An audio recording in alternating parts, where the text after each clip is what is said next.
The Securities and Exchange Commission has charged Genesis Global Capital and Gemini Trust Company for the unregistered offer and sale of securities to retail investors through the Gemini Earn crypto asset lending program. The SEC's complaint alleges that the Gemini Earn program constitutes an offer and sale of securities under applicable law and should have been registered with the SEC. Here's the backstory. On January 2nd of this year, so we're already off to a great start, Cameron Winklevoss posted an open letter to Barry Silbert saying that Genesis owes $900 million to the users of Gemini Earn. Gemini had a partnership with Genesis so that their users could earn up to an 8% yield on their deposits, but Genesis halted withdrawals after the implosion of Three Arrows Capital. Cameron Winklevoss posted a second open letter on January 10th, and the allegations and tone of this letter are much sharper, with bolded sections making claims about public lies, private lies, and accounting fraud.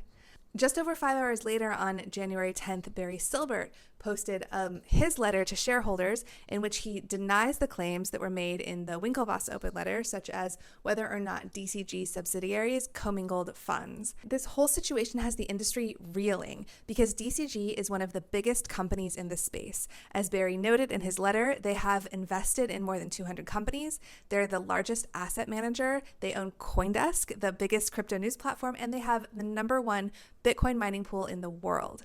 So today's SEC filing feels like lighter fluid was just poured on this whole situation. I have no idea what's going to happen here, but on a personal level, it's really sad to have two such well-known and successful players in the industry be at odds. I was around in the early days of the industry, like Barry talks about in his letter, speaking at conferences with almost no one there and getting snickered at by the serious people. The industry used to be so small, it felt like we were all pulling in the same direction, simply getting it on the map.